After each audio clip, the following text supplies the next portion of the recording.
다 함께 사도신경으로 신앙 고백하시겠습니다. 나는 전능하신 아버지 하나님, 천지의 창조주를 믿습니다. 나는 그의 유일하신 아들, 우리 주 예수 그리스도를 믿습니다. 그는 성령으로 잉태되어 동정녀 마리아에게서 나시고 본디오 빌라도에게 고난을 받아 십자가에 못 박혀 죽으시고 장사된 지 사흘 만에 죽은 자 가운데에서 다시 살아나셨으며 하늘에 오르시어 전능하신 아버지 하나님 우편에 앉아 계시다가 거기로부터 살아있는 자와 죽은 자를 심판하러 오십니다.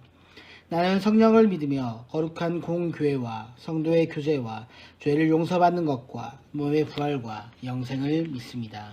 아멘. 찬송가 487장, 이전 찬송 535장입니다. 어둠 후에 빛이 오며 바람 분 후에 잔잔하고 소나기 후에 햇빛 나며 수고한 후에 쉼이 있네. 연약함 후에 강건하며 애통한 후에 위로받고 눈물 난 후에 웃음 있고 씨 뿌린 후에 추수하네. 괴로움 후에 평안 있고 슬퍼한 후에 기쁨 있고 멀어진 후에 가까우며 고독함 후에 친구 있네. 고생한 후에 기쁨 있고 십자가 후에 영광 있고 주음 온 후에 영생하니 이러한 도가 진리로다. 아멘. 함께 기도하시겠습니다. 하나님 아버지, 오늘도 우리의 인생을 굽여 살피시며 우리의 삶을 위로하시며 우리의 주인으로 오신 주님을 우리가 바라보며 나아가게 하여 주시옵소서. 주님, 우리의 삶에 수많은 어려움과 고통과 괴로움들이 있사오니 주님, 우리가 이것을 우리의 능력으로 우리의 힘으로 해결하려 하지 않고 주님의 손에 맡겨드리며 주님 앞에 나아오길 원하니, 주님 앞에 엎드리길 원하오니 주님, 우리의 삶을 회복시켜 주시며 우리의 모든 고난과 고통 가운데서도 평안하신 하나님, 진실하신 하나님, 전지전능하신 하나님을 바라보는 은혜를 허락하여 주시옵소서. 주님, 때로는 우리의 인생이 불공평한 것처럼 보이고 때로는 우리의 삶이 너무나 많은 것들이 결핍되어져 있는 것처럼 보이며 때로는 우리의 삶에 너무나 많은 것들이 부족한 것처럼 보이지만 우리에게 이미 쓸 것 아시고 필요한 것 아시고 우리의 삶을 채우길 원하시며 우리의 삶을 위로하길 원하시는 하나님을 바라보며 나아가는 인생들 될 수 있도록 하여 주시옵소서. 오늘 우리의 삶의 왕으로 찾아오신 주님을 바라보며 주님께 맡겨드리는 삶을 살기 원하오니 주님의 백성들을 위로하여 주시며 주님의 백성들 주님 함께하여 주시며 그 가운데에서 깨닫는 은혜 허락하여 주시옵소서. 거룩하신 우리 주 예수 그리스도의 이름으로 간절히 기도하옵나이다. 아멘. 제5장. 예수께서 바다 건너편 거라사인의 지방에 이르러 배에서 나오심에 곧 더러운 귀신 들린 사람이 무덤 사이에서 나와 예수를 만나니라. 그 사람은 무덤 사이에 거처하는데 이제는 아무도 그를 쇠사슬로도 맬 수 없게 되었으니 이는 여러 번 고랑과 쇠사슬에 매였어도 쇠사슬을 끊고 고랑을 깨뜨렸음이로라. 그리하여 아무도 그를 제어할 힘이 없는지라 밤낮 무덤 사이에서나 산에서나 늘 소리 지르며 돌로 자기의 몸을 해치고 있었더라. 그가 멀리서 예수를 보고 달려와 절하며 큰 소리로 부르짖어 지극히 높으신 하나님의 아들 예수여, 당신이 무슨 상관이 있나이까? 원하건대 하나님 앞에 맹세하고 나를 괴롭히지 마옵소서. 더러운 귀신아, 그 사람에게서 나오라. 내 이름이 무엇이냐? 내 이름은 군대니 우리가 많음이니이다. 하고 자기를 그 지방에서 내보내지 마시기를 간구하더니 마침 거기 돼지의 큰 떼가 산 곁에서 먹고 있는지라. 이에 간구하여 우리를 돼지에게로 보내 들어가게 하소서. 허락하신대 더러운 귀신들이 나와서 돼지에게로 들어가매 거의 2,000마리 되는 떼가 바다를 향하여 비탈로 내리더라 바다에서 몰사하거늘.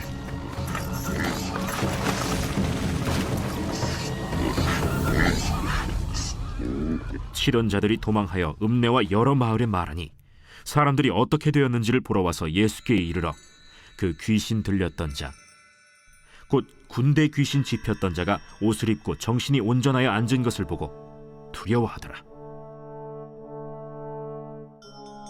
이에 귀신 들렸던 자가 당한 것과 돼지의 일을 본 자들이 그들에게 알림해 그들이 예수께 그 지방에서 떠나시기를 간구하더라.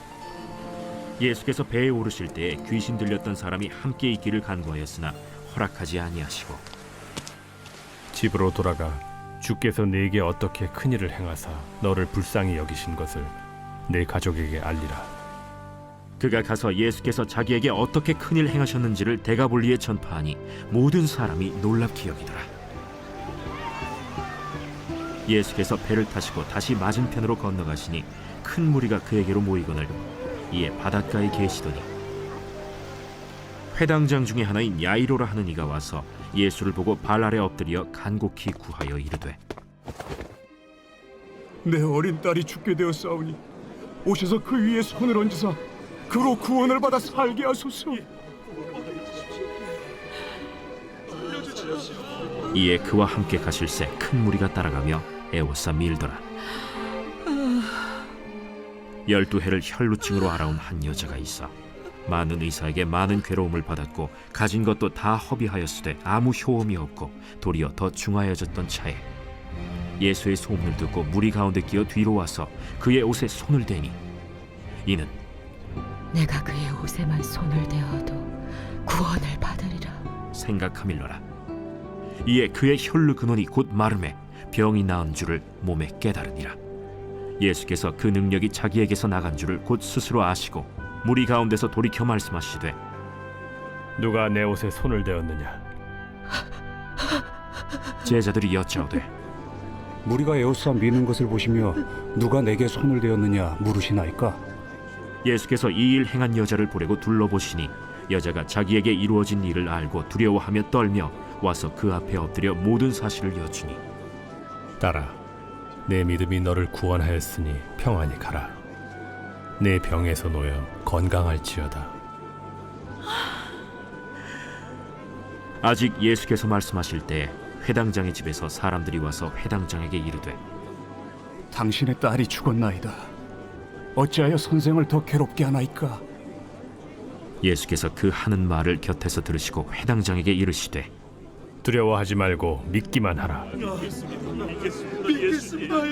하시고 베드로와 야고보와 야고보의 형제 요한 외에 아무도 따라옴을 허락하지 아니하시고 회당장의 집에 함께 가사 떠드는 것과 사람들이 울며 심히 통곡함을 보시고 들어가서 너희가 어찌하여 떠들며 우느냐? 이 아이가 죽은 것이 아니라 잔다. 하시니 그들이 비웃더라.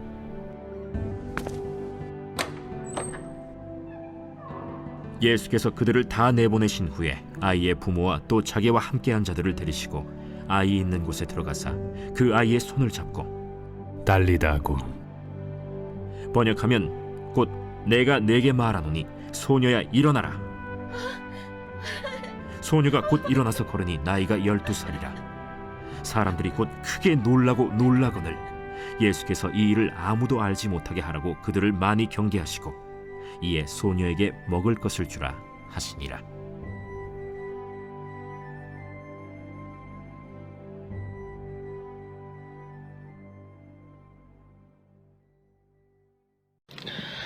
뇌성마비 환자로 시인이면서 복음송가를 쓰신 송명희 씨가 작사한 찬양 중에 나라는 찬양이 있습니다. 이 찬양의 주제는 바로 공평하신 하나님입니다. 찬양의 가사 중에 공평하신 하나님이 나 남이 없는 것 같게 하셨네 라는 가사가 있는데 이 찬양의 가사가 굉장히 마음에 와 닿습니다. 하나님이 공평하시다라는 말에 동의하는 분도 계시겠지만 동의하지 못하는 분도 있을 것입니다. 왜냐? 하나님께서 공평하다라는 사실을 경험해보지 못했기 때문입니다. 세상이 이렇게 악하고 부조리한데 어떻게 하나님이 공평하신가? 어떤 사람은 하나님과 상관없이 살아도 세상의 권세와 부를 누리고 사는데 나는 믿음을 가지고 사는데 하나님은 간절한 기도에 응답하지 않으시니 공평하지 않다 말씀하신 분도 많이 있습니다. 그러나 결론적으로 말하면 하나님은 굉장히 공평하신 분이십니다. 왜냐하면 하나님은 이 세상을 창조하시고 우리 인생들을 창조하신 아버지이시기 때문입니다. 창조의 아버지께서 이 사람이나 저 사람이나 똑같이 대하시고 같은 사랑을 베풀어 주시는 것은 아버지로서 당연한 일입니다. 오늘 읽은 본문에 의하면 하나님의 공평하심이 예수님을 통해 드러나고 있습니다. 회당장 야이로라는 사람이 있었습니다. 그는 회당장으로서 유대사회에서 유력한 사람이었습니다. 그에게는 12살 된 딸이 있었는데 그런데 갑자기 딸이 아프기 시작합니다. 조금 있으면 나을 것이다 생각했지만 병은 쉽게 낫지 않고 점점 더 병이 심각해져만 갔습니다. 이 병원 저 병원 이 의사 저 의사 다 만나보았지만 고치지 못합니다. 어떤 약도 듣지 않습니다. 결국엔 죽음을 준비하라는 소식을 듣게 되죠. 어떻게 하면 이 딸을 살릴 수 있을까? 백방으로 소문하다가 마침 예수님에 대한 소문을 듣게 되었습니다. 야이로는 예수님 앞에 나와 체면을 다 버려두고 딸을 살려달라고 무릎 꿇고 간청합니다. 22절과 23절의 말씀입니다. 회당장 중에 하나인 야이로라 하는 이가 와서 예수를 보고 발 아래 엎드려 간곡히 구하여 이르되 내 어린 딸이 죽게 되었사오니 오셔서 그 위에 손을 얹으사 그로 구원을 받아 살게 하소서. 회당장이 예수님께 나와 딸의 치유를 부탁한 것은 특권이었습니다. 당시 많은 사람들이 예수님께 병자를 데리고 나왔습니다. 어떤 사람은 사람들을 피해 예수님이 계신 집에 천장을 뜯어 환자를 내려보내기도 했죠.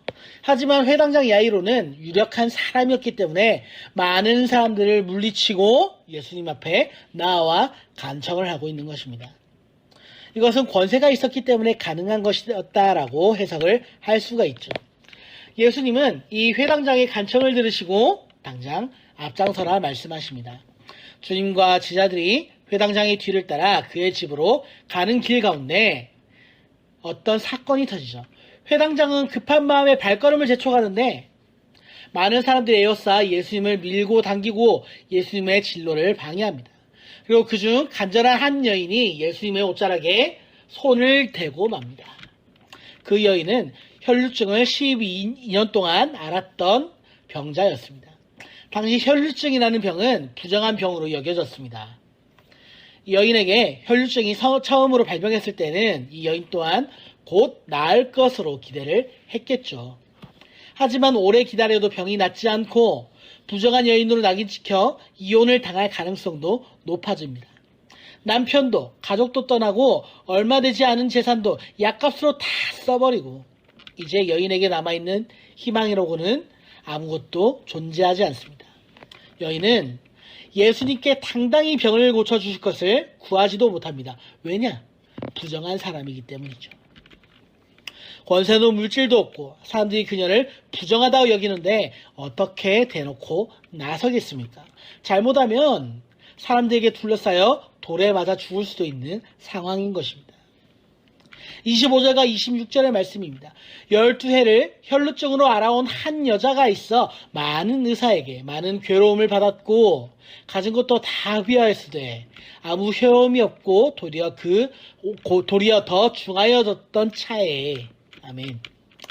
여인은 예수님의 뒤로 와서 옷자락이라도 만지고 싶었습니다. 능력이 있는 예수님의 옷자락이라도 만지면 주님의 능력이 그녀를 치유할 것이다 라는 간절한 마음이 그녀에게 있었기 때문이죠. 그리고 그 여인의 믿음대로 그 여인은 그 자리에서 치유를 입었습니다. 여인만 느낀 것이 아니라 이것을 예수님도 느끼셨습니다. 자기에게서 능력이 빠져나간 것을 느낀 예수님은 그 자리에 발걸음을 멈추십니다. 여인이 나았고 예수님도 이 사실을 알았다면 그냥 가시던 길을 가셨어도 됐을 것입니다. 하지만 주님께서 왜 발걸음을 멈추셨을까요? 왜 뒤를 돌아보시고 누가 내 옷자락에 손을 대었느냐 하며 그 사람을 찾았을까요? 여인은 두려웠습니다. 그러나 주님은 계속해서 찾으십니다. 더 이상 여인은 자신을 숨기지 못하고 결국 주님 앞으로 나아오게 됩니다. 주님은 왜 이렇게 하셨을까요? 여인이 많은 사람들 앞에 12년 동안 혈루증을 알아온 사실과 예수님의 옷자락에 손을 대어 병이 나은 사실을 왜 증거하게 하셨을까요? 주님께서 이렇게 하신 이유는 바로 그녀의 삶을 회복시키기 위해서입니다. 여인이 많은 사람들 앞에 병이 나았음을 공증받아야 공동체로 돌아갈 수가 있게 되기 때문입니다. 많은 사람들이 여인을 부정하다 여기는데 이제는 부정한 여인이 아니다라는 사실을 보여주어야만 여인은 정상적인 삶을 할 수가 있게 되는 것이죠. 그러나 여인의 간증을 듣고 기다리는 동안 야이로의 집에서 사람이 찾아옵니다. 그가 전한 소식은 야이로의 딸이 결국엔 죽었다라는 청천벽력과도 같은 소식이었습니다. 그러나 주님은 두려워하는, 슬퍼하는 야이로를 진정시키고 그의 집에 가셔서 달리다굼 딸을 일으켜 세우시고 그의 아버지 야이로에게 딸을 돌려주십니다. 이 사건에서 우리가 보고자 하는 것은 야이로의 딸도 12살, 혈루증에서 고침을 받은 여인도 12해 동안 고생하였다. 두 사람 사이에 12년이라는 시간이 공유가 된다라는 것이죠. 그런데 이 12년이라는 시간 동안 회당장의 집에는 딸이 태어나고 12년 동안 이 가정에 행복한 웃음으로 가득한 가정이었을 것입니다. 야이로가 딸과 보낸 이 12년의 시간은 굉장히 행복한 삶이었겠죠. 하지만 혈루증을 앓던 여인에게는 죽음과 고통의 시간이었고 남들에게 말할 수 없는 부끄러움의 시간이었습니다. 하루하루가 지옥 같은 삶이었다라는 것입니다. 어떤 이는 12년 동안 웃음으로 세월을 보내고 물질적으로 전혀 문제가 없는 삶을 살았는데 어떤 사람은 12년이나 시간을 고통과 고난으로 보내온 시간이었다라는 겁니다. 이렇게 보면 하나님이 공평해 보이십니까? 아니죠. 공평하지 않은 것처럼 보입니다. 하지만 예수님은 여인이 겪은 그 고통의 무게를 매우 잘 알고 계셨습니다. 주님은 유력한 회당장 야이로의 집으로 가는 발걸음을 멈추시고 12년 동안 고통의 무게 가운데 짓눌려 살아온 이 여인의 고통을 친히 알아주셨습니다. 12년 동안 정말 힘들었겠구나 위로해 주신 것이죠.